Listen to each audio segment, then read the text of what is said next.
Portanto, À terceira vez. Muito boa tarde a todos. O tema desta conferência, que foi anunciado pelo IBC, será sobre o impacto do Covid no mercado de trabalho. Quero agradecer o convite ao IBC. O meu nome é João Campos, sou aluno de Economia Internacional e Estudos Europeus.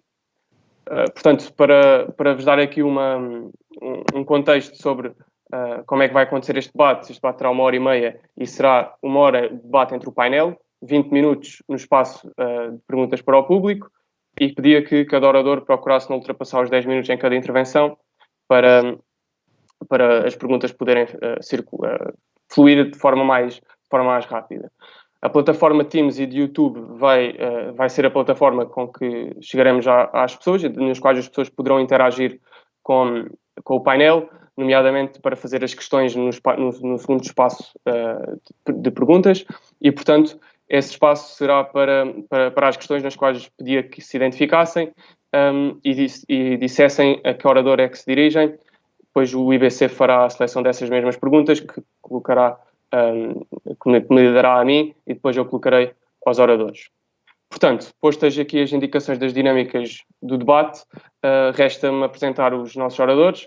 Portanto, para começar, a doutora Sara Rodrigues, que é Associate Director da área de People da Deloitte, tendo a responsabilidade pelos temas de atração, recrutamento e employer branding. É alumni do ISEG, tendo tirado a licenciatura em Economia entre 93 e 97, onde posteriormente começou logo a trabalhar na área da auditoria. Tem mais de 10 anos de experiência profissional como consultora de gestão e em 2011 fez uma mudança de percurso, tendo passado a trabalhar nas áreas corporativas, onde já teve a responsabilidade por temas de recursos humanos, melhoria contínua e IT. Depois também o professor António Mendonça, que é professor catedrático do ISEG, foi presidente do Centro de Estudos, é presidente do Centro de Estudos sobre África e Desenvolvimento do ISEG, coordenador da área científica de Economia Internacional e Desenvolvimento do ISEG, coordenador do mestrado em Economia Internacional e Estudos Europeus e responsável pela cadeira de licenciatura que aqui muitos terão tido de Economia 2. Foi presidente do ISEG entre 99 e 2002, 2007 e 2009. É também presidente, foi também presidente do Conselho de Escolas de 2013 a 2017 e foi ainda professor convidado em França, Brasil, Bulgária e Angola, e é ainda presidente da direção e da delegação regional do Centro e Alentejo da Ordem dos Economistas. Para terminar, comigo também a doutora Carolina Santos entrou em 2018 para um estágio curricular na ADECO e acabou por integrar o Departamento de Recursos Humanos como estagiária e foi tendo também várias funções nesse departamento. Neste momento assume funções de Business Partner, sendo também responsável pelo recrutamento, formação, gestão dos colaboradores e projetos internacionais. Para começar aqui as nossas perguntas, a minha primeira pergunta é aberta para os 3 oradores e, portanto, também abre aqui espaço para que possam abrir um pouco o tema como também melhor entenderem e, portanto, a questão acaba por ser no sentido de perceber se os alunos que ingressaram este ano no ensino superior se terão as suas oportunidades reduzidas em relação ao mercado de trabalho no futuro ou será que esse impacto será pelos alunos que saírem este mesmo ano do ensino superior. Portanto, aqui o meu pedido era uma análise se o impacto do Covid no mercado de trabalho será mais de imediato ou a médio prazo, dentro de 3, 4 anos. Doutora Sara, se quiser começar. Muito bem, obrigada, João. Obrigada também pelo convite que nos fizeram para participar aqui nesta conversa. Espero que consiga ajudar, não é, na compreensão um bocadinho deste tema, não é? Que estamos todos a aprender com ele, porque foi muito rápido e tem-nos feito aprender, acho que todos os dias. Relativamente a esta questão que nos está aqui a colocar sobre o impacto para os estudantes que ingressaram este ano no mercado de trabalho, ou se o impacto só vai ser para aqueles que saírem da universidade este ano, eu acho que a resposta é sim para ambas. O que é que eu quero dizer? Naturalmente que os estudantes que saírem agora este ano vão ter um impacto no mercado de trabalho. É do conhecimento público, não é? Que há muitas empresas que estão a contrair as suas contratações e, portanto, vai haver, e há empresas, nomeadamente, que até estão a deixar de existir, portanto, vai haver aqui um impacto grande na nossa economia e por isso estas pessoas que estão agora a sair, estes estudantes que estão agora a sair, vão ter menos trabalho disponível no mercado. E, portanto, logo, assim, à partida vão ter de facto um impacto. Agora, aqueles que integraram este ano, embora só saiam dos seus estudos daqui a 2 ou daqui a 4 anos, mediante se fazem apenas a licenciatura ou se decidem também fazer o seu mestrado logo a seguir à licenciatura, eu acho que estes também vão ser impactados. Isto porque este tema do Covid e esta mudança tão brusca que todos nós tivemos para trabalharmos neste contexto remoto faz com que nós tenhamos que desenvolver outras skills, não é? Outras competências para além daquelas que nós já estávamos a trabalhar, não é? Portanto, estes temas dos remote skills, o tema de trabalharmos de facto se calhar em contextos off-site e on-site, em termos de equipas híbridas, como é que isto vai funcionar, faz com que de facto todos nós tenhamos que aprender outras competências. Se calhar também vão haver aqui outras funções, não é, que vão ser redefinidas, não é, que vão ser revistas, e se calhar tem-se falado muito nos últimos anos do futuro do mercado de trabalho e das novas profissões, e se calhar também com este contexto vão acontecer novas profissões. Portanto, de alguma maneira, o impacto também vai existir para estes que integraram e que ingressaram este ano na universidade, está bem? Eu acho que há aqui, para aqueles, e passando aqui também uma mensagem, não é que não acho que tem que ser realista, mas também tem que ter aqui uma dose de otimismo, não é? De facto vai haver aqui uma contração, não é? Em termos de mercado de trabalho, mas também vai criar aqui uma oportunidade, não é? Eu acho que é uma oportunidade para cada um dos estudantes, não é? que vier agora à procura de emprego, se mostrar de outra forma também às empresas e se mostrar relevante, não é? Portanto, vai ser exigida, se calhar, mais criatividade, vai ser exigida mais resiliência, que é também uma característica que nestas gerações mais novas também tem acabado por existir menos, não é? Vai ser exigida mais resiliência para que de facto se alcance os objetivos. Ok, muito obrigado, doutora Sara. Dava agora, se calhar, a palavra ao professor António Mendonça, com a mesma questão. Sim, em primeiro lugar, eu gostaria agora, um pouco mais formalmente, de apresentar as minhas saudações a todo o painel, enfim, em particular ao moderador. Também agradecer o convite, acho que é uma iniciativa bastante interessante e de certa maneira já estamos a assistir na prática aos ajustamentos necessários impostos por tudo o que está a acontecer. Portanto, é uma adaptação. Eu acho que há, em primeiro lugar, acho que é importante salientar aquilo que é característico do ser humano, que é a capacidade de adaptação. Portanto, face a coisas enfim, que não são esperadas, que acontecem, positivas ou negativas, há, de facto, uma grande capacidade, historicamente tem sido assim, desde que o homem existe, desde que o ser humano existe, para se adaptar. E, portanto, é natural que também se vá adaptar enfim, vai seguramente descobrir novos caminhos de intervenção também no plano profissional. Vamos lá ver, uma coisa desta natureza, o que aconteceu, vai seguramente provocar muitas transformações e muitos impactos vai ter no curto, no médio e no longo prazo. Nós podemos antecipar alguns, mas não podemos antecipar todos. Não é? Há sempre uma certa tendência para, quando nós fazemos projeções para aquilo que vai acontecer, ter como referência aquilo que é a nossa experiência. E muitas vezes as coisas acontecem e transformações surgem que nós não estamos à espera, temos que estar preparados para isso. Provavelmente só daqui a uns anos é que temos o distanciamento suficiente para perceber todas as mudanças que de facto ocorreram, aquelas que ficaram, não é? Digamos, uma coisa são as mudanças que ocorrem e as adaptações de curto prazo, mas outra coisa são aquelas mudanças de natureza mais estrutural que vão ficar e que vão provocar alterações sérias. E eu acho que ainda é um pouco cedo para entender isso.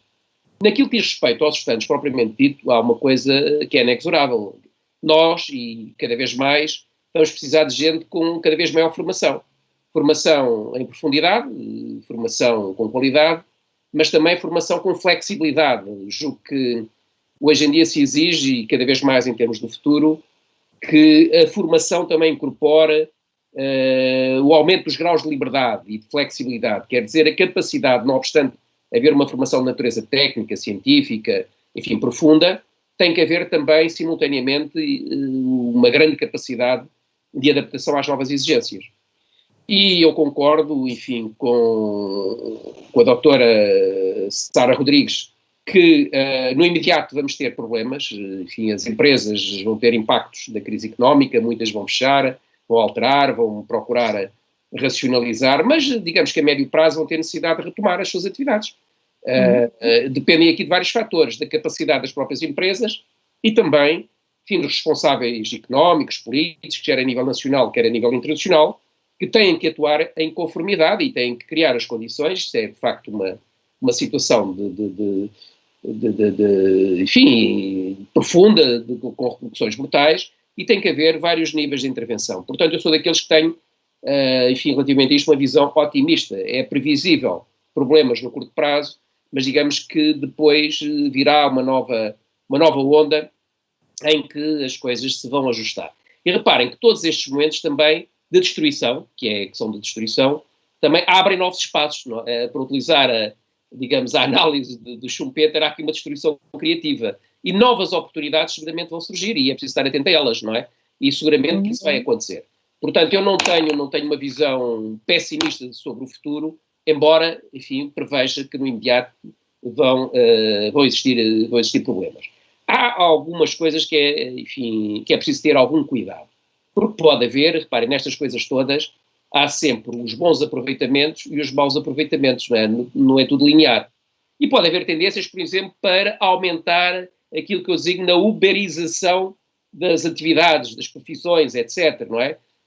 A tendência, enfim, agora, para tudo seja teletrabalho, transferir para casa, ou então, pior do que isso, transformar tudo numa espécie de call centers, não é? Em que, por exemplo, até eu falo por mim, num professor que está a dar uma aula, provavelmente, enfim, em vez de ser eu a dar a aula, que se calhar no futuro é melhor ter aulas dadas pelos prémios Nobel, não é?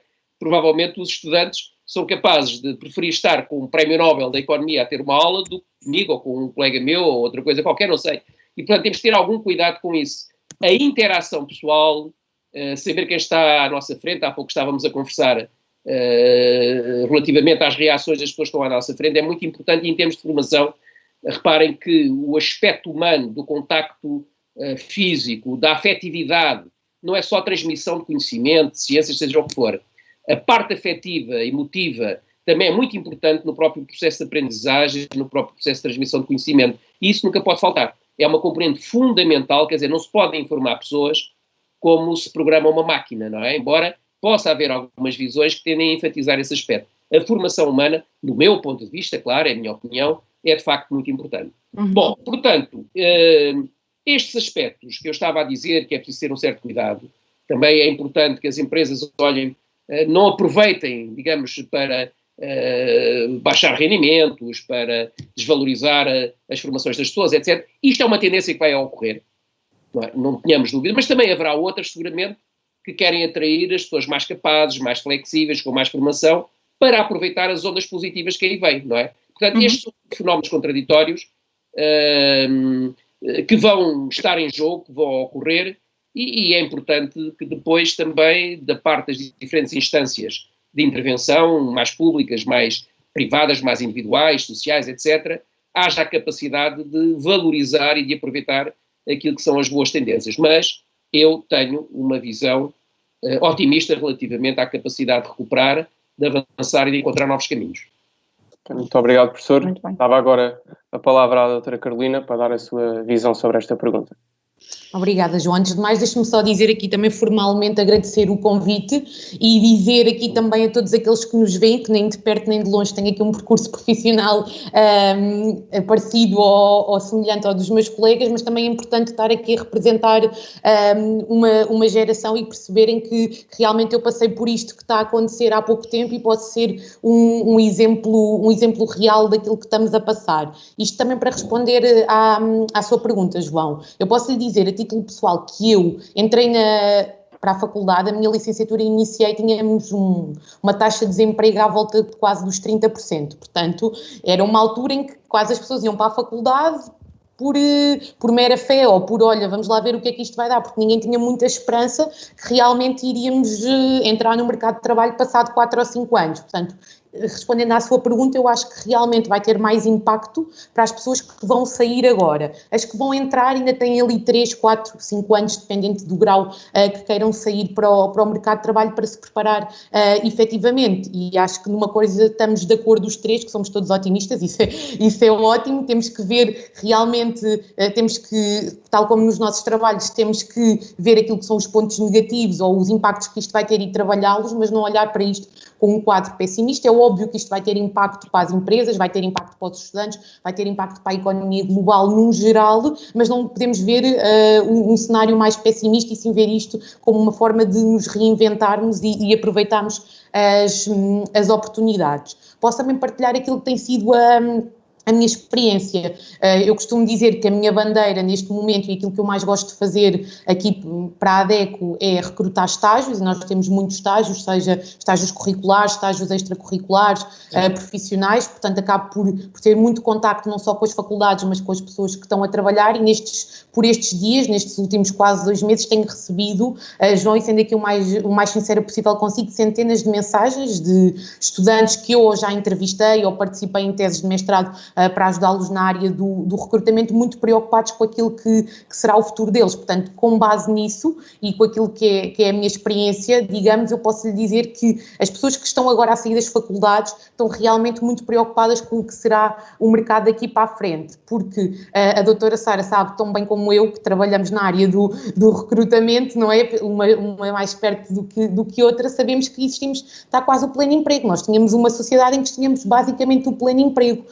Portanto, alguém que estava a sair agora da faculdade já poderia-se dar ao luxo de escolher ir a 4 ou 5 entrevistas, dessas 4 ou 5 se calhar ficar selecionadas em 2 ou 3, e dessas 2 ou 3 poder escolher a empresa que mais tinha que ver com eles e com o futuro que queriam, não é? Portanto, agora esses jovens estão muito preocupados com aquilo que será daqui para a frente o futuro deles. Aquilo que eu posso dizer que foi a minha experiência foi fazer muitos estágios, experimentar, participar em muitos núcleos de estudantes, como por exemplo a IBC, ter experiência para além daquilo que são as unidades curriculares, porque isso depois é que nos vai dar bagagem também, essas duas junção, estas experiências extracurriculares e aquilo que nós aprendemos vai nos dar bagagem para entrar no mercado de trabalho. Portanto, é o conselho que eu posso dar. Claro. Muito obrigado, doutora Carolina. Fazia agora uma pergunta em específico para o professor, até por ser uma pergunta mais no âmbito da economia, e perguntava que, tendo em conta o fechamento de fronteiras que se tem vindo a verificar e o abrandamento do comércio internacional devido ao Covid, até que ponto é que poderemos ter um retrocesso mais estrutural, digamos assim, da globalização do comércio, ou seja, aqui uma espécie de romper de paradigma de liberalização que até agora existiu e que tem tido entraves até antes do próprio Covid, nomeadamente com a política mais proteccionista e a guerra comercial entre os Estados Unidos e a China, e se teremos aqui uma diminuição da mobilidade do fator trabalho a nível internacional e, portanto, que impacto é que isso pode ter para o estudante do ISEG, para qualquer estudante que esteja agora a entrar no mercado de trabalho ou nos próximos tempos? Bom, cá está. É uma questão que eu vou utilizar a mesma metodologia de resposta, não é? Nós temos efeitos de curto, temos efeitos de médio e temos efeitos de longo prazo. É óbvio que os efeitos curtos estão à vista, não é? A circulação internacional está muito reduzida, pessoas, enfim, praticamente parou, a de mercadorias, enfim, capitais, etc., reduziu-se, mas, enfim, terá a sua dinâmica própria, até por necessidades da própria estruturação da economia, mas é óbvio que os efeitos imediatos são terríveis, e vamos lá ver, dependerá muito de várias coisas, não é? Nós ainda não sabemos exatamente quanto tempo é que isto vai durar, quantas ondas é que vêm e às quais é preciso dar resposta. Os países estão neste momento, todos eles, de uma maneira geral, a ensaiar estratégias de retorno à atividade económica normal, mas isto tem o seu tempo, não é? Portanto, há aqui uma assimetria de efeitos. Os efeitos negativos são muito rápidos, mas depois os efeitos de recuperação são mais lentos. Isto não é como estar de fim de semana e na segunda-feira recomeça tudo igual. Não. Não, porque há muita destruição que, entretanto, não pode ser objeto de recuperação. E, portanto, reparem, não é meramente recuperar as coisas, não é? Há empresas que desaparecem, há pessoas que ficam no desemprego, etc. E não é rapidamente que se consegue recuperar isto tudo, embora é importante dizer a estrutura económica, produtiva, enfim, está no essencial de pé, não é? Isto não foi uma guerra no sentido da destruição física de equipamentos, de vias de comunicação, etc. Os aviões não voam, mas estão nos aeroportos parados, e, portanto, a qualquer momento podem novamente levantar voo, não é? Portanto, digamos, há aqui coisas diferentes, por isso é que eu tenho alguma relutância em dizer que isto é uma guerra. Não, não é uma guerra, é uma coisa diferente, porque tem destruições, mas não são da mesma natureza, não têm a mesma amplitude e profundidade que têm as destruições físicas, não é, que estão associadas a um conflito bélico. Bom, há coisas que provavelmente vão ser mais difíceis de recuperar, a circulação de pessoas. E Portugal é um país que é muito sensível à circulação de pessoas, por várias razões, mas porque depende muito do turismo. Enfim, 15% à volta disso, do impacto em termos da procura interna tem a ver com o turismo, não é? E, portanto, naturalmente, se os fluxos de turismo se interrompem, toda a economia e tudo aquilo que está ligado ao turismo, seja diretamente, seja indiretamente, sofre consequências. Não é fácil recuperar a confiança, não é? Uma pessoa, qualquer um de nós, vai ter relutância agora em pegar num avião e ir para um país para fazer férias, não sabe exatamente o que é que vai encontrar. Essa desconfiança que se vai instalar vai ser difícil de recuperar e, portanto, vai durar um pouco de tempo. Portanto, quer dizer, os países também vão ser afetados economicamente de diferente modo, assimetricamente, tendo em consideração as suas diferentes estruturas económicas, produtivas, etc. Não é? Portanto, ou seja, vai haver impactos em termos deste processo, mas reparem que a globalização, a internacionalização, também é outra das tendências inexoráveis da economia, não é? Nós não podemos regredir ao feudalismo, não é? Em que até a circulação estava limitada muito geograficamente. Não, a tendência vai ser para isso, e eu julgo que até as tendências para continuar a globalização vão continuar e acentuar-se. Agora, atenção, provavelmente vai haver algumas mudanças importantes. Julgo que, apesar de tudo, pode ser que se tenha chegado à conclusão da importância, por exemplo, da regulação da globalização e particularmente das instituições internacionais. Eu sou daqueles que acha que houve, da parte das instituições internacionais, uma grande negligência no tratamento destas questões. Da própria Organização Mundial de Saúde, não é?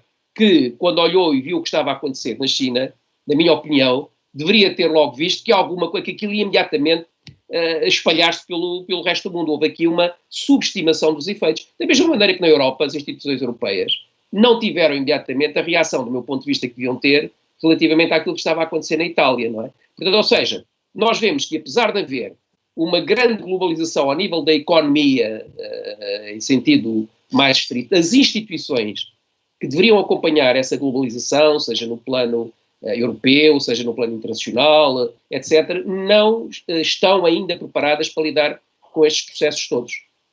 E, portanto, deveria ter havido mais capacidade de reação imediata, porque hoje em dia, se antes, já nos séculos passados, não é, outras epidemias, outras pandemias existiram e também se espalharam rapidamente, hoje a velocidade de se espalhar é enorme, é muito rápida, não é? E, portanto, tem que haver também medidas de prevenção relativamente a isto, e eu acho que uma das coisas que para mim foi evidente é que as instituições internacionais estão muitos passos atrás relativamente àquilo que é hoje a realidade da economia, das transações económicas, etc., a todos os níveis. E, portanto, tem que haver aqui, penso eu, um salto qualitativo. É óbvio que também há aqui um fator que nós não sabemos, não dominamos muito bem, eu pelo menos não domino, não sou especialista, que é saber como é que a cura, as respostas para a doença vão evoluir, se vai haver a vacina, se vai haver medicamentos que permitam controlar, etc. É evidente que isso também vai ser um fator decisivo no sentido de acelerar a reposição das relações internacionais e dinâmica das relações globais, tal como existia antes, não é? Portanto, o que é que eu vou dizer? Eu julgo que vai haver uma recuperação, porque isso faz parte da dinâmica, enfim, não apenas da economia, mas do próprio ser humano, que tem essa tendência, do meu ponto de vista, na sua própria essência, não é? Do relacionamento cada vez mais ampliado e global. Portanto, vai haver O que deve existir, penso eu, agora aqui eu ponho no plano também do que deve existir, é maior preocupação com encontrar mecanismos que permitam mais rapidamente responder aos problemas que surgem a nível global. Este, para mim, é um desafio. E penso também que provavelmente, embora eu não seja daqueles que pensam que nós vamos regressar ao nacionalismo, a fechar fronteiras, é impossível, nenhum país hoje pode viver nessas condições, mas provavelmente vai-se chegar à conclusão que é preciso dar mais atenção às estruturas económicas, às estruturas produtivas nacionais, que pelo menos assegurem um mínimo de capacidade de resposta para situações desta eventualidade. Generalizadamente é reconhecido que houve aqui algumas incapacidades, não é? Portanto, tudo isto à volta das máscaras, do gel,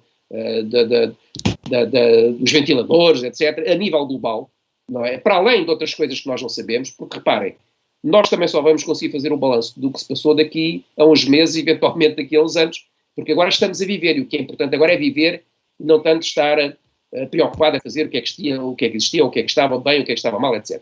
Mas, portanto, pode haver aqui também alguma alteração da relação entre o nacional, o internacional e o global. Julgo que isso é capaz de acontecer, para já no plano das relações entre a Europa, as instituições europeias e os países, mas também no plano global. Portanto, alguns ajustamentos, naturalmente, que vão aqui ser produzidos, e julgo que, vamos ter também, seguramente, eu espero, cá está aqui a minha visão otimista, que no fundo isto aqui também serviu para, de uma forma, e este é um aspecto acho que é importante, que tem que ser enfatizado, que é, isto acelerou, em muitos aspectos, as mudanças que estavam a ocorrer, designadamente as próprias transformações tecnológicas. Eu falo por mim próprio. Eu sabia que existiam estas plataformas de ensino, etc., não sei o quê, mas não me estava preocupado muito com isso. E agora, de repente, fui forçado a aprender. É evidente que não sou um expert na matéria, mas hoje tenho mais conhecimento na utilização dessas tecnologias do que tinha antes. Quer dizer, se não fosse esta crise, provavelmente nunca me teria preocupado. Outros assuntos mais importantes seguramente viriam à primeira linha. Isto aconteceu de uma forma generalizada. Nas empresas, a todos os níveis, né? As pessoas foram forçadas a utilizar coisas novas, a acelerar as mudanças, e, portanto, os tempos de crise também são tempos de aceleração das mudanças. E, portanto, o que eu digo, para terminar, não quero mobilizar o tempo, é que vai haver impactos, efetivamente, a curto e a médio prazo, em termos da progressão das dinâmicas de integração global, mas eu julgo que se recuperarão essas dinâmicas a mais ou menos médio prazo e seguramente que vai haver alterações ao nível das próprias instituições, do papel das instituições internacionais e da articulação entre as instituições aos mais diferentes níveis e também ao nível das próprias relações entre as empresas, enfim, todos os setores que estão ligados à atividade económica propriamente dita empresarial. Muito obrigado, professor. Fazia agora uma pergunta para a doutora Sara, um pouco aqui no enquadramento das relações internacionais, mas da perspectiva da empresa, neste caso da Deloitte, tendo em conta que a Deloitte é uma empresa que está espalhada um pouco por todo o mundo. Como é que esta situação do Covid afetou a procura pelos serviços da Deloitte? Se muitos projetos foram suspensos ou não? E se prevê uma retoma rápida e até que forma é que esta pandemia poderá afetar os projetos que tinham já previstos para o futuro, se eles arrancarão ou não? Bom, João, assim, naturalmente a Deloitte tem sentido os seus impactos, como todas as empresas têm sentido os impactos, não é? Portanto, naturalmente nós não estamos imunes a esta situação, mas aqui, no nosso caso, não tem tanto a ver com os projetos que foram suspensos, mas tem mais a ver com a velocidade dos projetos, não é?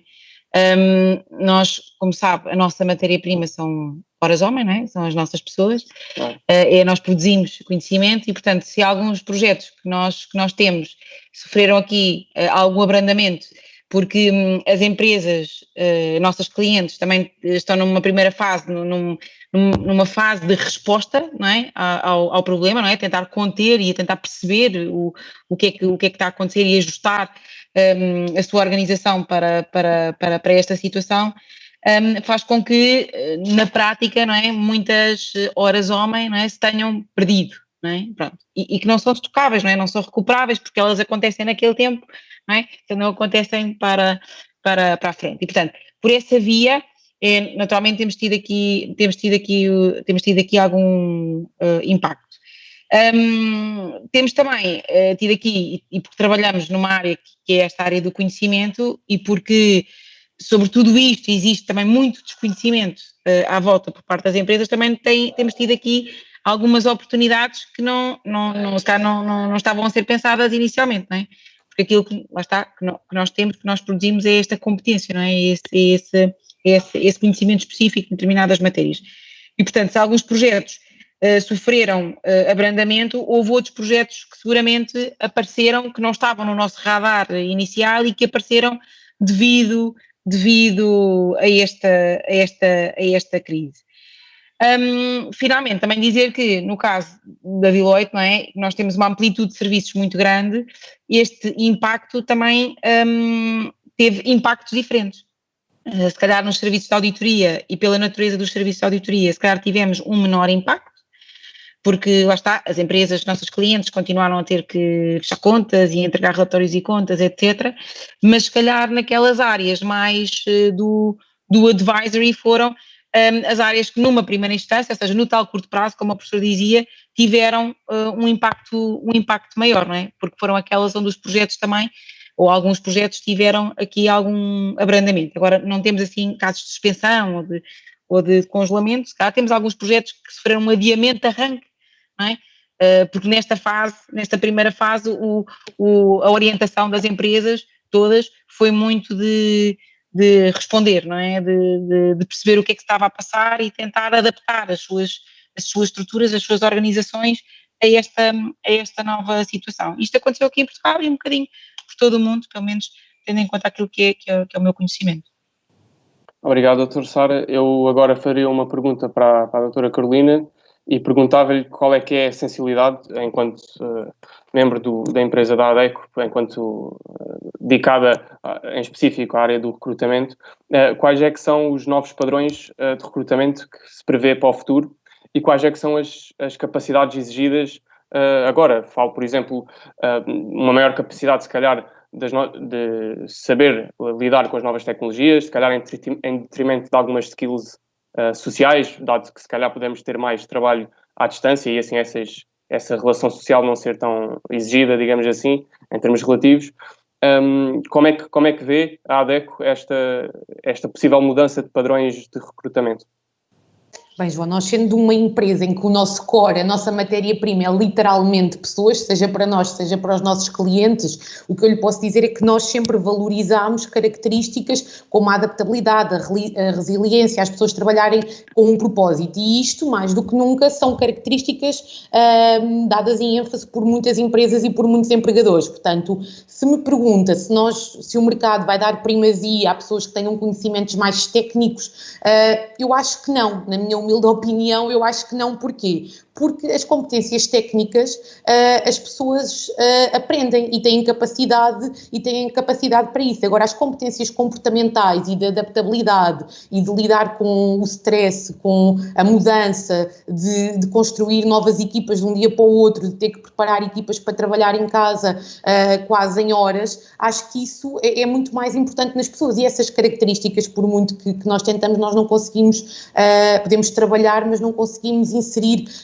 nas pessoas. Portanto, o que é que eu acho? Acho que profissões mais emergentes, como o professor dizia há bocado, coisas mais emergentes que estavam para vir gradualmente, profissões na área da robótica, engenharia, novas tecnologias que gradualmente vinham a ocupar espaço no mercado de trabalho, tiveram um boom e vão ter certamente. Acho também que o teletrabalho veio mostrar que realmente é possível. Havia muitas empresas gradualmente a querer inserir o teletrabalho, mais esta nova geração que queria muito esta articulação e esta possibilidade de poder ter aqui quase um trabalho livre, e acho que sim, acho que este novo paradigma vem mostrar que isso é possível. Agora, na opinião, naquilo que é a nossa opinião, se acho que as competências tecnológicas ou técnicas se sobrepõem àquilo que são as competências comportamentais, acho que não.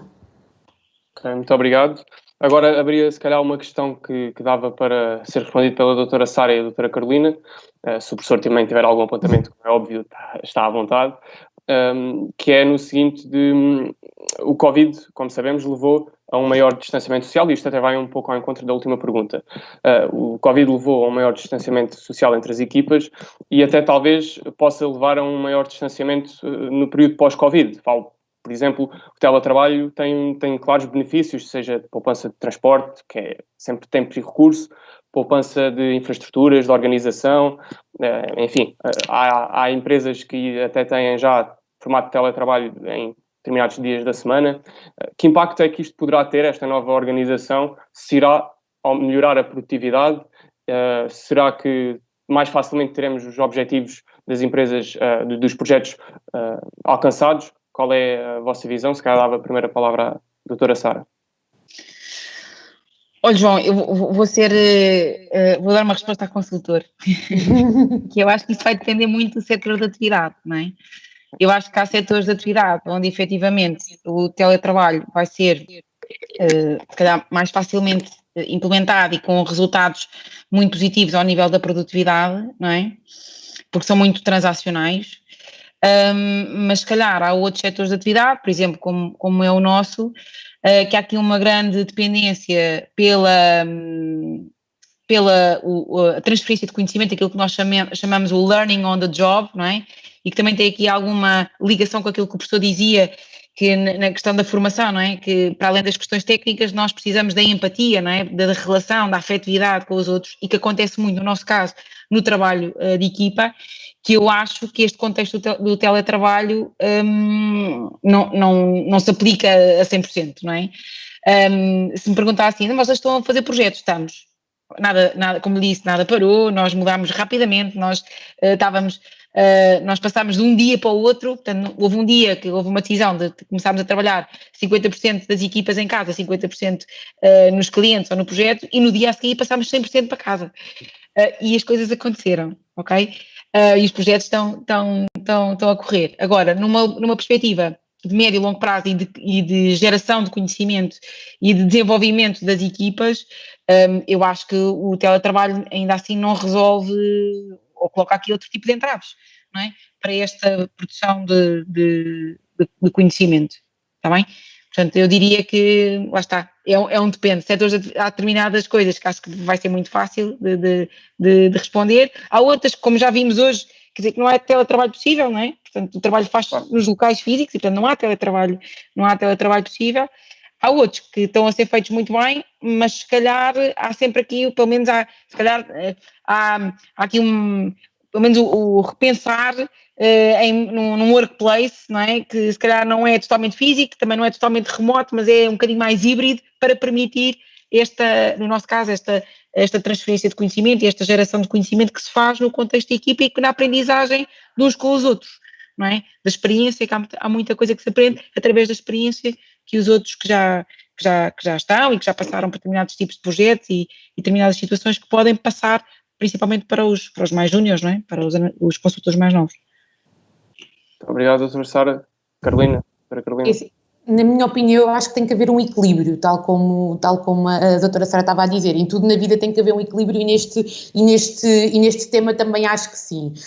A nossa realidade também foi um bocadinho semelhante à da Deloitte e de muitas empresas. Num dia estávamos todos a trabalhar, a tentar lidar com isto no escritório e nas nossas agências. Temos agências pelo país todo. No dia a seguir já estávamos todos em casa em teletrabalho e a nossa equipa da IT teve que agilizar isto tudo. Acho que nós trabalhamos muito para pessoas, portanto, acho que o teletrabalho vai ser possível em alguns campos. Por exemplo, imagine se há um dia que eu tenho que me concentrar e tenho que fazer uns reportings ou tenho que fazer uns mapas, isto naquilo que é a minha experiência, se calhar é preferível eu ficar em casa, mas sendo que 90% do meu trabalho acaba por ser operacional e nesse sentido acho que faz mais sentido não descuidar daquilo que é o trabalho presencial. Portanto, o que eu acho que vai haver e o que acho que já está a haver, acima de tudo, da parte das empresas e dos trabalhadores, é que estamos todos muito mais tolerantes. Estamos mais tolerantes à falha, estamos mais tolerantes às novas tecnologias não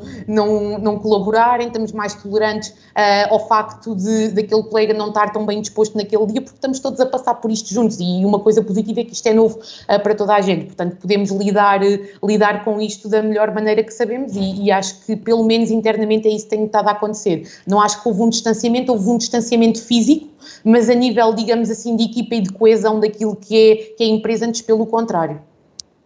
Muito obrigado, doutora Carolina. Eu agora faria uma pergunta diferente ao professor Mendonça, mas se entender desenvolver aqui também esta questão, está completamente à vontade. E a minha questão é, aqui mais uma perspectiva enquanto académico, como é que o professor vê o futuro do ensino à distância, e até já tocou um pouco nisso na questão anterior, como é que vê o ensino à distância, os métodos de aprendizagem, e a minha questão, até enquanto aluno que tem usufruído do ensino à distância, qual é que acha que são os limites, até onde é que pode ir este ensino à distância, porque no fundo, no futuro pós-Covid, é tentar perceber aqui qual é o equilíbrio entre a possibilidade física e a possibilidade digital.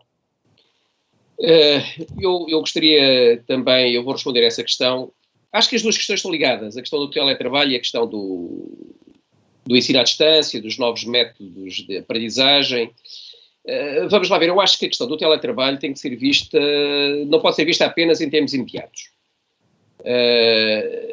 Pode ser uma resposta para situações particulares. Eu concordo com, enfim, que as minhas colegas de painel estiveram a dizer relativamente ao teletrabalho.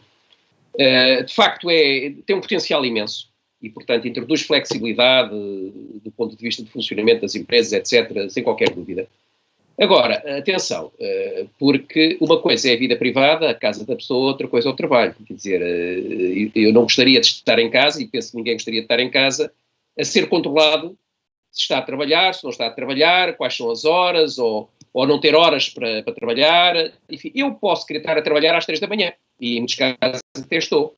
Mas acho que não deve ser uma exigência, a não ser que eu tenha uma função particular e que exige isso, mas não posso estar a ser solicitado às 3 da manhã para responder a um e-mail ou durante um sábado ou um domingo. Quer dizer, isto é importante e não é só uma questão de direitos, é uma questão de produtividade. Porque eu concordo com a doutora Sara Rodrigues quando falou que o contacto físico interpessoal é importante para a própria produtividade. Eu duvido que se as pessoas estiverem isoladas a trabalhar em teletrabalho em casa, que as consequências para a produtividade a prazo sejam as mesmas do que se estiverem em contacto. Porque grande parte do processo de digamos, desenvolvimento, enfim, creio que acho que foi a doutora Sara Rodrigues que falou do learning by doing, não é? Uhum. Isso é fundamental. Quer dizer, é preciso contacto. Quer dizer, muitas vezes o facto de estar a almoçar com os colegas introduz um acréscimo de produtividade no trabalho e na empresa. Porque a gente lembra-se de qualquer coisa, chama a atenção por um aspecto. Isso é fundamental, a interação, para o próprio desenvolvimento da produtividade. Quer dizer, a aprendizagem informal tem um papel insubstituível. Aliás, sei que é muito difícil. O exemplo da indústria da construção naval, que já em tempos Portugal dominou. Desapareceu a indústria da construção naval em função da competitividade internacional. Se hoje nós quiséssemos reconstruir a indústria da construção naval, era muito difícil. Íamos recrutar os melhores engenheiros. É muito difícil porquê? Porque se perdeu aquela... Não há.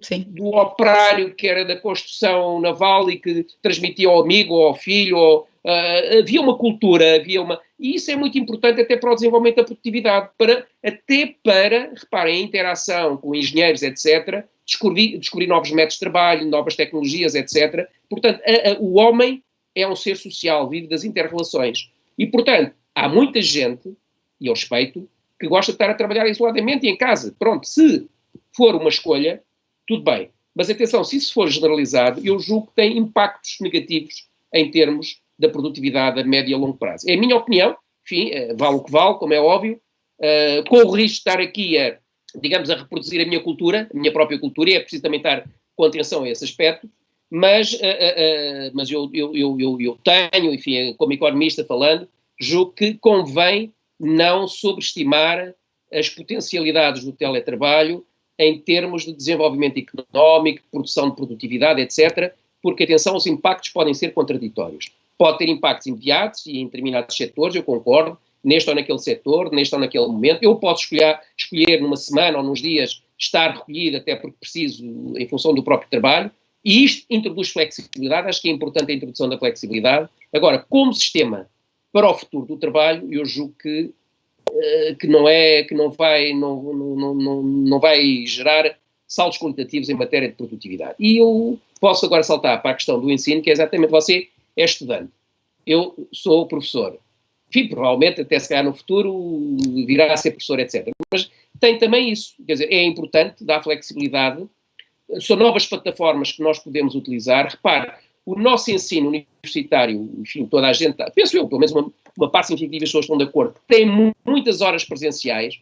Nós, digamos, temos ainda um processo de ensino muito tradicional, que já não existe noutros países, onde o estudante é mais responsabilizado para ele próprio ir à procura das coisas, trabalhar, enfim, outro tipo de contacto. E penso que estas novas plataformas podem favorecer isso. Ou seja, podem introduzir novas tecnologias, novas metodologias de ensino e aprendizagem que podem ser positivas, mas não substitui completamente, enfim, o papel do professor e o ensino presencial. Portanto, eu julgo que existe um campo fértil para saltos em termos metodológicos no que diz respeito ao ensino e à aprendizagem, que nós devemos aproveitar, potenciar, explorar e utilizar, e, portanto, incorporar.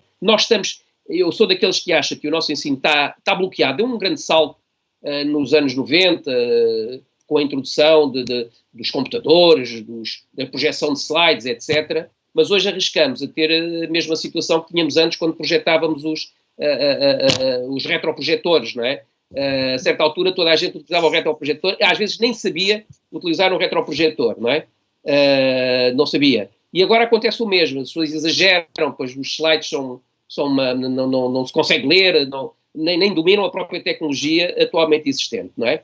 Portanto, ou seja, eu acho que nós precisamos dar saltos em matéria de utilização do potencial da internet, etc., que ainda falta muito, e as próprias salas de aula serem ajustadas à possibilidade de nós podermos passar um filme, de contactar com alguém que está no Japão ou nos Estados Unidos e fazer ali uma interação. Quer dizer, ainda há muito para aproveitar do ponto de vista tecnológico. Agora, julgo que há experiências interessantes que foram aceleradas por este processo de recolhimento e de ensino à distância, que devem ser exploradas, potenciadas. Julgo que nós devemos fazer depois um balanço de tudo isto para ver o que é que foi positivo, o que é necessário melhorar, mas com certeza que o ensino presencial continua a ser necessário e ser uma componente importante para a formação das pessoas. Muito obrigado, professor. Faço agora a minha última questão também para os três oradores, que vai no sentido de também perceber qual é que vai ser a realidade das empresas portuguesas. Há dados que demonstram que as empresas portuguesas, em especial as pequenas e médias empresas, se demonstraram relativamente pouco abertas, digamos assim, à utilização do teletrabalho antes de se iniciar o Covid. Um pouco aquilo que o professor falou de se ter forçado, o teletrabalho ter forçado as pessoas a se adaptarem. Até porque sabemos, como é óbvio, que esta tecnologia, seja do Teams, seja de Skype, tudo o que for em termos deste tipo de trabalho, potencialmente do teletrabalho, a tecnologia não é nova e que já existe há muito tempo. A minha pergunta é se acham que a pandemia fará com que o teletrabalho seja mais recorrente de implementação nestas empresas portuguesas, sobretudo nas PMEs, e quão estrutural, e a minha pergunta até é mais neste sentido, quão estrutural pode ser esta mudança no nosso tecido empresarial em termos de competitividade do país, até para efeitos de competição externa, não é? Com outros países com, se calhar, tecidos empresariais mais desenvolvidos que o nosso. Se calhar começava com a doutora Sara. Olha, João, eu acho que é assim, se há coisa boa que este tema do Covid veio dar é, de facto, mostrar que é possível, não é? E havia, de facto, muitas empresas com uma perspectiva também mais conservadora que colocavam aqui alguma resistência a esta questão do teletrabalho, não é? Portanto, eu acho que isto demonstrou, efetivamente, que é possível, porque rapidamente nós passámos as nossas empresas todas para casa dos nossos colaboradores e as coisas aconteceram como já disse. Agora, numa perspectiva de médio, longo prazo, eu acho que a adoção do teletrabalho como prática normal do trabalho das empresas tem que ser acompanhada por outro tipo de metodologias, não é? E de processos.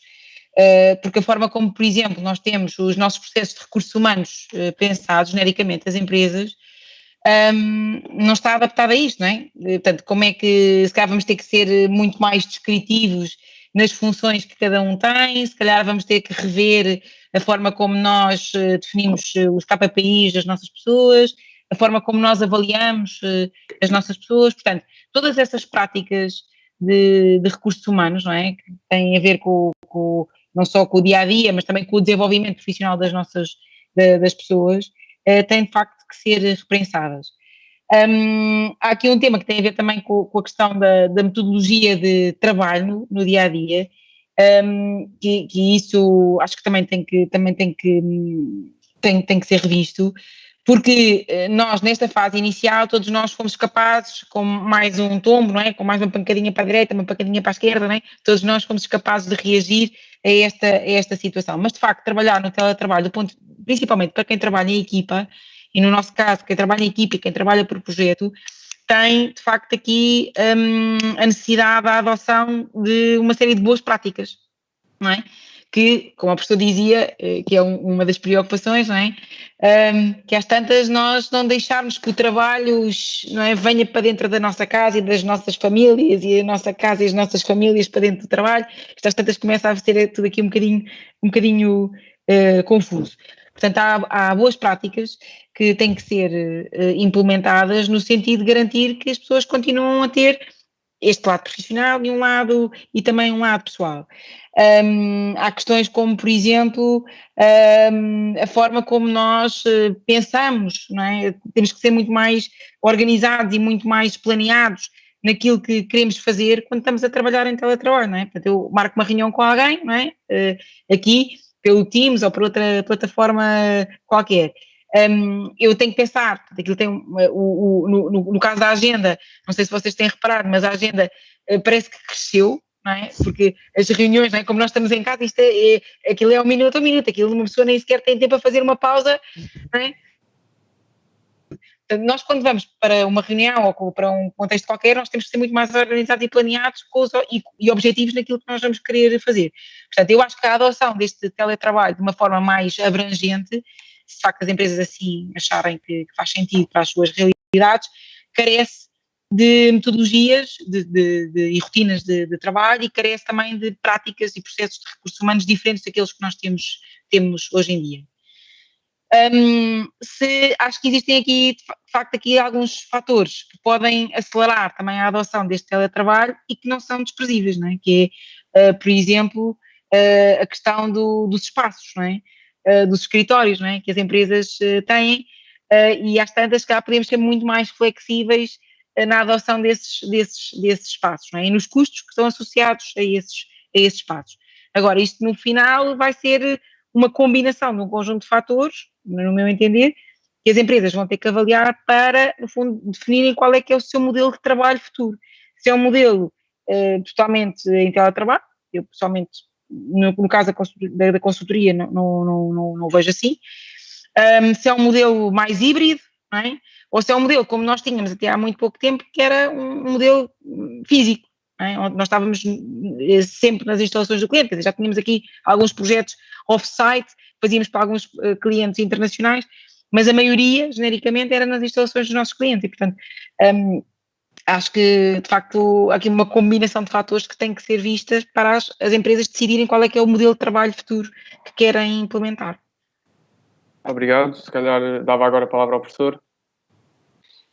Bom, eu, enfim, não vou acrescentar muito àquilo que já disse, enfim, no fundo, eu queria chamar a atenção para o seguinte, eu disse, enfim, que de facto o teletrabalho introduz flexibilidade e, portanto, há regras que devem ser respeitadas, concordo inteiramente com aquilo que a doutora Sara Rodrigues disse, relativamente à separação da vida pessoal, da vida profissional, de encontrar equilíbrios aqui, até para ter efeitos produtivos da própria produtividade, senão pode haver a ilusão de que no curto prazo toda a gente faz muito, mas depois a médio prazo isso tudo dilui-se e transforma-se no seu contrário. É importante estar atentos a isso, não nos deixarmos levar, enfim, pelos impulsos momentâneos, até as empresas podem ser tentadas por uma razão de custos, é evidente se transferirem custos de energia, de escritório, digamos, de consumíveis, etc., para o trabalhador, sem que isso acarrete aumento de custos salariais, por exemplo. Acho que as empresas têm tendência, ou pelo menos uma parte delas, não estou Isto não, obviamente que isto não pode ser generalizado, mas uma parte dessas terá a tendência a encontrar esta solução mais imediatista, não é? Mas que depois tem custos maiores, quer a nível microeconómico, quer sobretudo a nível da economia como um todo, não é? A nível macroeconómico, que tem a ver precisamente com as dinâmicas de produtividade. Portanto, enfim, eu acho que a flexibilidade é importante, é preciso gerir estas coisas nos tempos, nos momentos, de acordo com os setores, etc. Mas, enfim, seguramente que haverá pessoas mais competentes do que eu, que têm a ver com a própria gestão das empresas, para saberem como lidar com estas questões. Enfim, eu preocupo-me com a questão de natureza mais geral. Eu vou dar o exemplo que se passa comigo.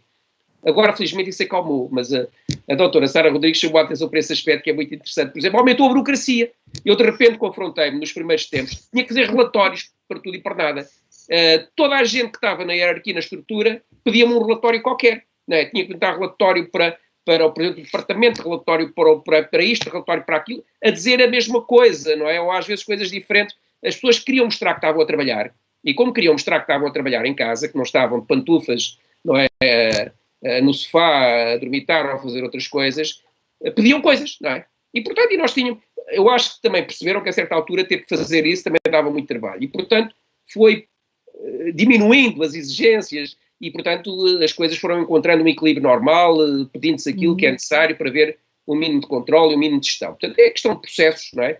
De formas de gestão, que naturalmente os equilíbrios vão ser encontrados, mas tem tudo a ver com aquilo que a doutora Sara Rodrigues há pouco falava, da necessidade de modificar ou de ajustar os procedimentos, enfim, as normas, as exigências relativamente àquilo que cada um deve fazer, enfim, no seu local de trabalho. Portanto, isto são, enfim, como eu disse, é difícil dizer muito mais de novo relativamente a esta matéria do teletrabalho.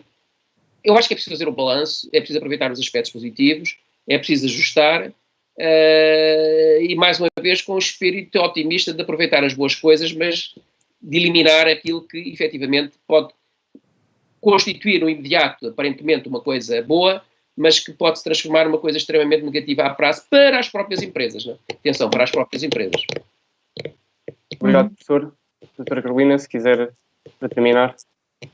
Eu acho que o que nós tivemos aqui todos a falar, e muitos artigos têm visto que o teletrabalho tem vindo para ficar, eu acho que acima de tudo o que tem vindo para ficar não é o teletrabalho, é a flexibilidade que nós estamos a assistir, quer da parte das empresas, quer da parte dos trabalhadores, porque todos nós que estamos aqui temos a sorte de poder trabalhar em teletrabalho e isso não afetar em nada aquilo que é o nosso trabalho ou a nossa remuneração, mas muitas dessas PMEs que o João falou, se calhar 50% dos trabalhadores dessas empresas não podem de todo ir para o teletrabalho. Portanto, acho que antes de se dizer, muita gente dizer que as empresas estão contra o teletrabalho, tem que se perceber que de facto nós somos uns privilegiados porque podemos continuar as nossas atividades em teletrabalho e isso muitas vezes é esquecido pelas massas e acho que é importante, acima de tudo, referir isso. Depois, aquilo que eu lhe posso dar, muito no exemplo que o professor deu, é o nosso exemplo pessoal. Nós, antigamente fazíamos reuniões semanais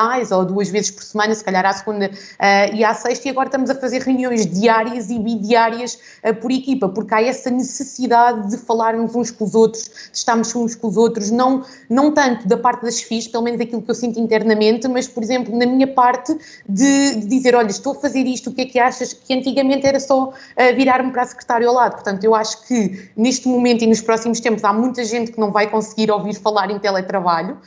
Eu sou uma dessas pessoas porque estou mesmo muito desejosa de podermos voltar àquilo que seja a nossa normalidade, de almoçar com os nossos colegas, de beber café de manhã, de encontrar os colegas no corredor, e isso faz-nos falta. E posso-lhe dar também aqui outro exemplo daquilo que acontece. Como o João referiu, eu comecei na ADEC num estágio curricular na área do trabalho temporário, que para quem conhece é uma área muito peculiar. E nós, em Lisboa, trabalhamos em open space. E o que é que acontecia? Nós muitas vezes fechávamos N vagas porque estávamos todos em open space e porque eu dizia, olha, tenho este candidato, e a colega dizia, olha, boa, tenho uma vaga que faz sentido para isso. E posso lhe dizer que nós fechamos centenas de vagas por mês nesse sentido. Portanto, se voltarmos à normalidade e tivermos muitas vagas para fechar, que é isso que nós todos queremos, que é sinal que a economia está a girar, eu acho que de todo o teletrabalho tem que ser um equilíbrio e não tem que ser a nova regra. Muito obrigado, doutora Carolina. Eu agora entrava, se calhar, aqui no espaço das perguntas do público. e já tenho aqui duas perguntas que tenho que encontrar, exatamente. Portanto, a minha primeira pergunta, e passo a ler, as perguntas, nenhuma delas está direcionada a um orador em específico, portanto, deixo aberto a quem entender ter com um contributo a dar a esta pergunta. Portanto, a primeira pergunta diz: de que forma a legislação adequada é premente e fundamental para o desenvolvimento de rotinas de teletrabalho? Se calhar aqui, o que posso perceber aqui da pergunta é, até em termos de laborais, em termos de legislação, se há algo na legislação que fale do teletrabalho e até que ponto é que está adaptado esta parte, digamos, mais legal ao teletrabalho.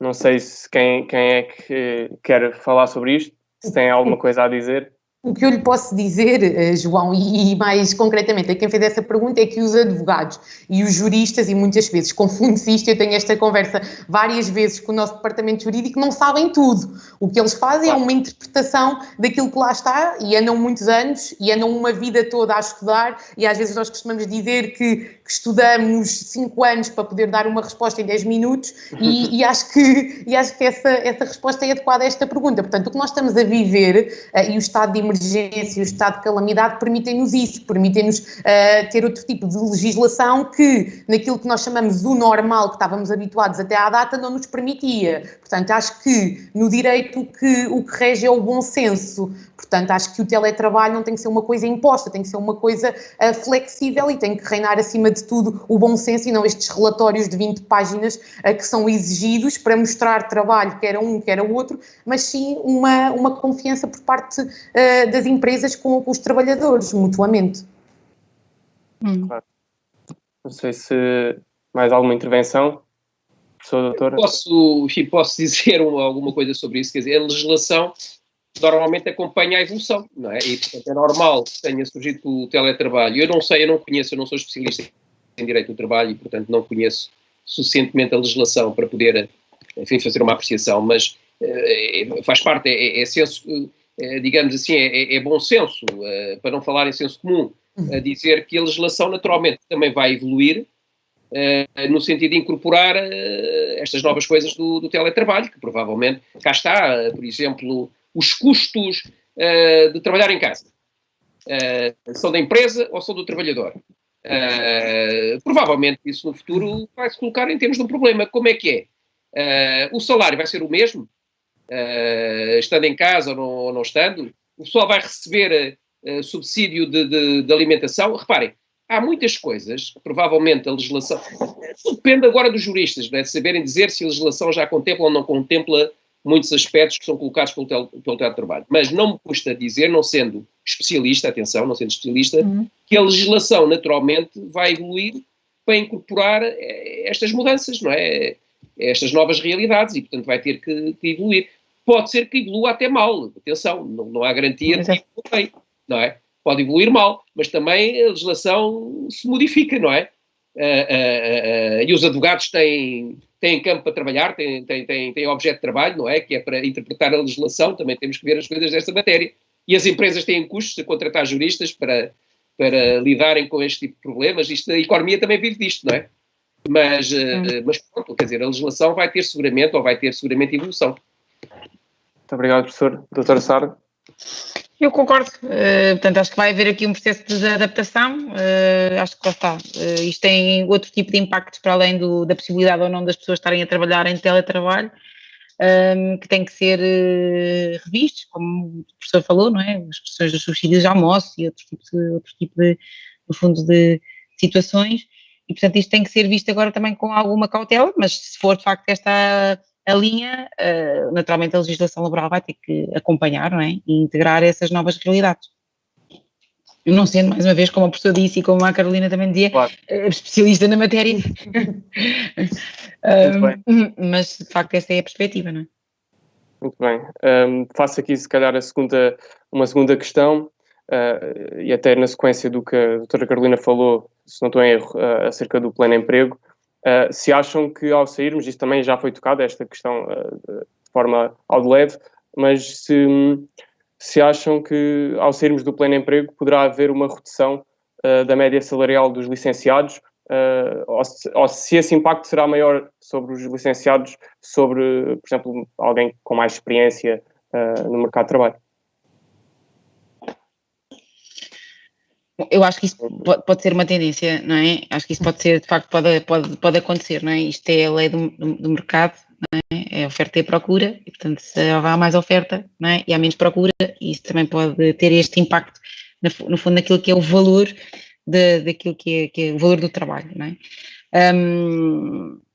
Lá está, mais uma vez pensando numa perspectiva de curto, médio prazo, se calhar num curto prazo vai haver essa necessidade também de reação por parte de algumas empresas, mas numa perspectiva de médio prazo e de retoma e de continuação, e tendo em conta que também aquilo que se pretende do ponto de vista da economia geral é também uma geração de mais valor com base no conhecimento e não com base no fator custo, não é?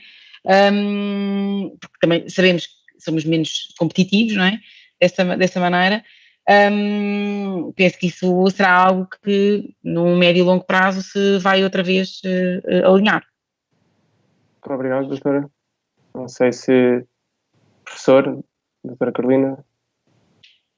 O que eu acho é que não vamos, naquilo que é a minha opinião, não vamos de todo voltar àquela geração à rasca, aquilo que chamávamos aquela geração à rasca. Acho que porque neste momento estamos perante a geração mais qualificada de sempre, e se dizemos isso, se invocamos isso, acho que não deve ser em vão. E estamos também presente a geração com mais capacidade de se adaptar às novas tecnologias, àquilo que é as empresas e os recursos que têm. Acho que possivelmente poderá haver uma redução, mas não acho que será uma redução significativa.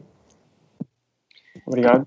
Eu, se me permite, também diria, enfim, uma ou duas coisas sobre isso. Eu concordo com aquilo que foi dito. Eu acho que no curto prazo vai haver esse problema, não tenhamos dúvidas nenhuma, mas faz parte das leis económicas e não apenas só do mercado de trabalho em específico.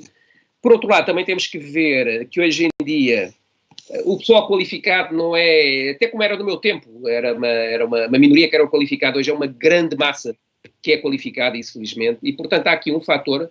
Eu sou macroeconomista e tenho tendência a ver as coisas muito na perspectiva macroeconómica. Tem que haver dinamismo económico, tem que haver empresas, tem que haver investimento, tem que haver crescimento para absorver essa massa que cada vez é maior de licenciados com várias competências, não é? Ou então as pessoas imigram, mas também tem que haver crescimento a nível europeu, a nível mundial, para absorver isso, não é? Mas, ou seja, não adianta fugir, porque de facto este é um problema terrível, é um problema macroeconómico, porque de facto é verdade, as gerações atuais são muito formadas em qualidade e em quantidade. Mas, por exemplo, no Japão, grande parte da maioria da população já tem formação universitária, não é? E podem estar empregados no supermercado, sem qualquer forma de depreciação desse tipo de atividade. Portanto, também temos de ter presentes a geração dos meus pais ou dos meus avós ter a instrução primária já era grande qualidade, não é? Portanto, isto tudo evolui, não é? Isto tudo evolui e temos de estar presentes para isso. De facto, hoje a população é muito educada, mas isto não significa que esteja formada completamente. Hoje a formação é ao longo da vida, nós temos de nos adaptar, especializarmos aqui, mudarmos para ali, etc.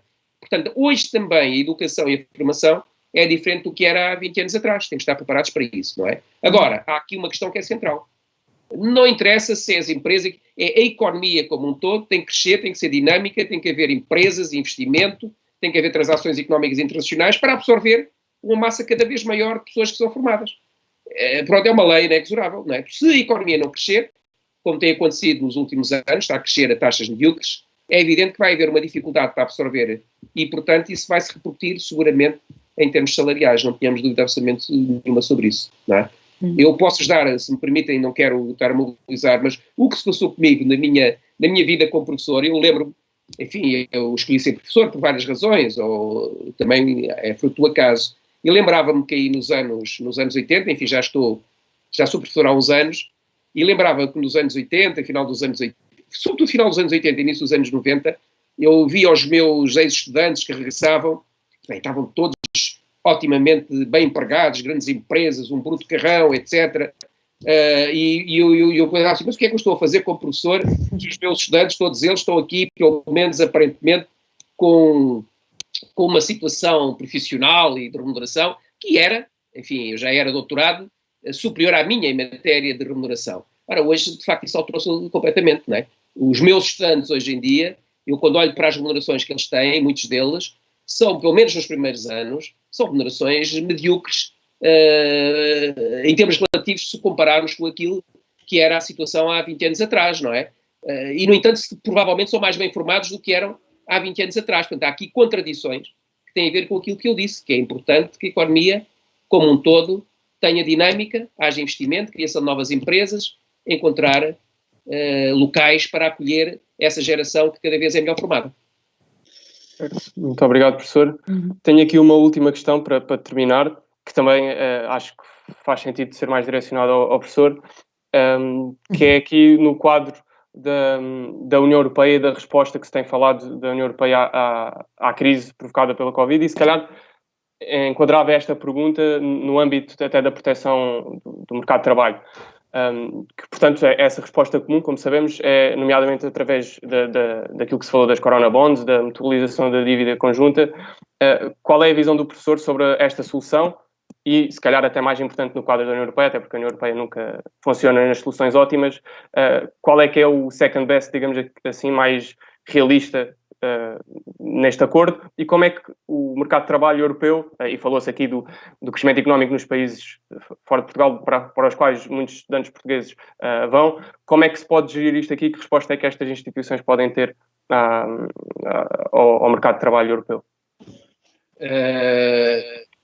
João, eu acho que essa pergunta... Posso falar? Sim, sim.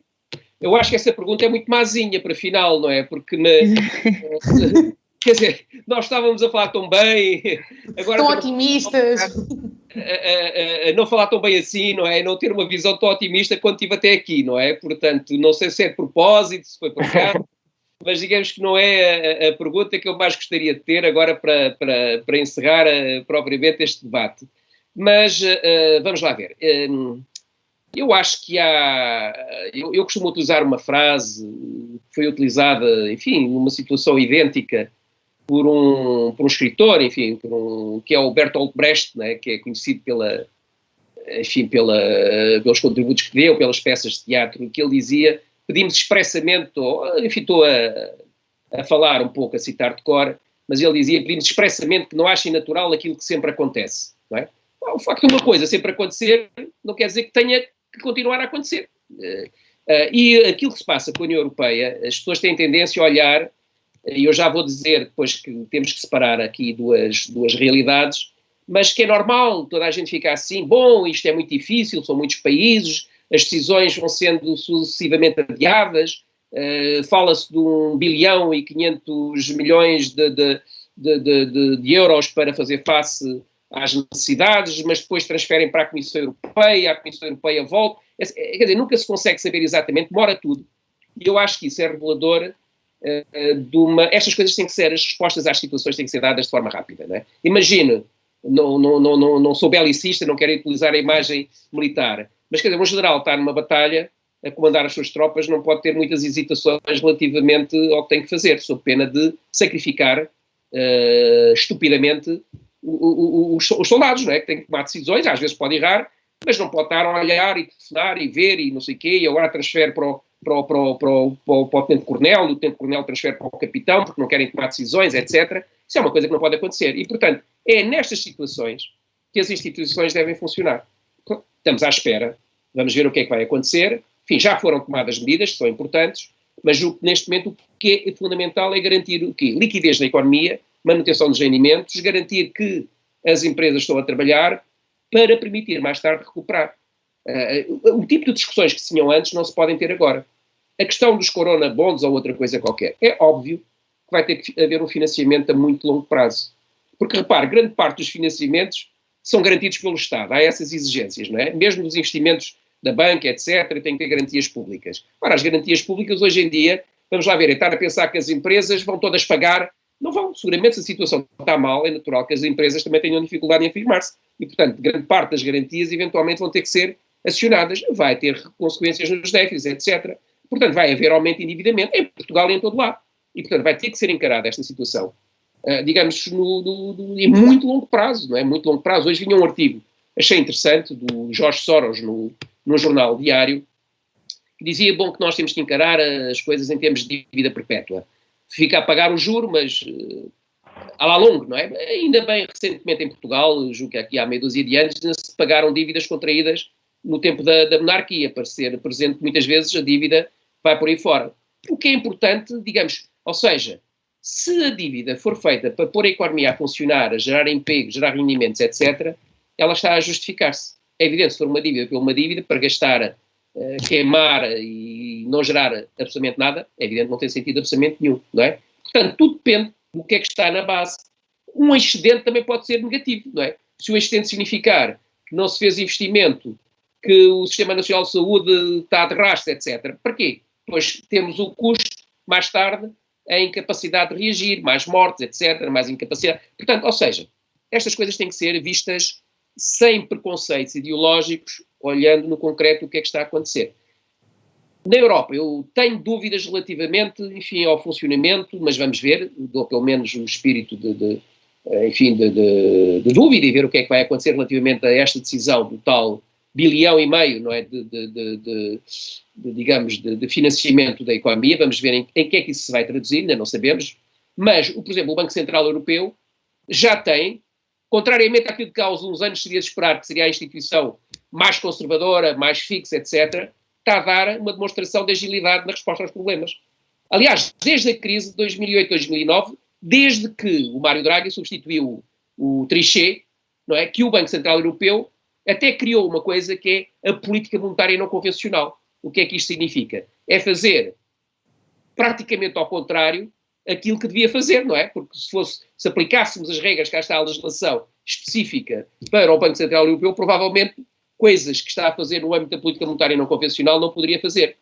Aliás, a própria Alemanha, ou ainda agora recentemente o Tribunal Constitucional alemão, pôs em causa uma série de medidas, não é? Não tenho agora bem presente, mas relativamente medidas foram adotadas, enfim, no âmbito económico. Portanto, o Banco Central Europeu está a ter, penso eu, uma atitude extremamente positiva. Nós, neste momento, estamos a viver a taxas de juros negativas, que é uma coisa, não é? Você que é estudante de economia, todos nós, não é? Que somos, digamos, especialistas de economia, achamos que taxas de juros negativas, quer dizer, aqui há uns anos discutir isto teoricamente, bem, ainda as taxas de juros reais e tal, agora taxas de juros nominais negativas é uma coisa impensável, mas o Banco Central Europeu está a emprestar a menos 0,75, não é? Em algumas situações. Portanto, ou seja, isto é uma coisa impensável, não é? Mas está, e eu acho que neste momento quem está a assegurar, ou já está a assegurar há muitos anos, é o Banco Central Europeu. Tem sido muito mais ágil, mas o Banco Central Europeu já está, os seus dirigentes, quer o Draghi, quer a Lagarde, estão a dizer, por favor, ajudem-me, não é? A política orçamental tem que ter um papel também nesta coisa toda, nós estamos a atingir o nosso limite, não é? Até quando é que vão descer as taxas de juros? A Alemanha, neste momento, está a fazer dívida, contra a dívida de longo prazo, a taxas de juros negativas, não é? Portanto, é uma coisa de longo prazo, se fosse curto prazo, não é possível agora de longo prazo. Quer dizer que o pessoal prefere perder dinheiro, mas pelo menos tem garantia de que tem ali o ativo, do que comprar a dívida de outro país qualquer. Ora bem, isto é impensável numa zona euro, não é? Quer dizer, que haja estas diferenças, em que as pessoas diferenciem numa zona monetária, que é única, a Alemanha, de Portugal, ou da Itália, da França, etc., é uma coisa que é uma contradição nos termos, em termos daquilo que é, teoricamente, uma zona monetária integrada, única, não é? Bom, portanto, isto tudo para dizer o quê? Enfim, eu sou favorável, não quero dizer que deve ser desta maneira ou se deve ser daquela, porque acho que também tem que haver estudos técnicos e ver as possibilidades de concretizar isso, mas eu sou adepto de soluções excepcionais e inovadoras para uma situação que é profundamente excepcional e que nós queremos, tanto o mais rapidamente que for possível, ultrapassar. Ultrapassar no sentido positivo, não é? Para a frente, com mudanças, etc. Ter essa perspectiva não é simplesmente recuperar, já agora é aproveitar para introduzir novas coisas, mudanças qualitativas importantes. Eu acho que é isso que temos que fazer. E, portanto, tem que haver imaginação, criatividade e temos que estar despidos de preconceitos de qualquer natureza relativamente àquilo que há a fazer. Certo, muito obrigado, professor. Portanto, dava, se calhar, assim por encerrada a conferência. Resta-me também agradecer ao IBC, mais uma vez, pelo convite. Como disse no início, o terceiro debate que modera do IBC. Portanto, é sempre um prazer fazer parte dos projetos do IBC, mesmo sendo de fora da associação. Agradecer também aos oradores, ao professor António Mendonça, à doutora Sara Rodrigues e à doutora Carolina Santos. E espero que quem esteja a ouvir que tenha sido claro e tenha esclarecido as dúvidas para todos os estudantes que nos estejam aqui a ouvir e, portanto, dou por encerrado e agradeço a todos. Muito obrigado. Obrigada. Obrigado. Às minhas colegas de painel e ao João, que moderou excelentemente, não é? Acho que foi um prazer. Foi muito bem. Muito obrigado. Igualmente. E espero que tenhamos a oportunidade de nos rever, enfim, não nesta situação, mas em situações mais interessantes já agora, fisicamente, eventualmente no almoço ou no café, um dia destes, quando tudo voltar à normalidade. Exatamente. Deixe-me só dizer-lhe uma coisa, professor António. Eu adorava ter tido um professor como professor. Realmente eu que estudei numa faculdade na clássica, é muito importante ter professores que veem para além daquilo que se passa hoje em dia e que fomentam isto. Portanto, acho que o João tem muita sorte em tê-lo como professor. Carolina, está a ser muito simpática, eu agradeço. Mas é genuíno. Confirmo que...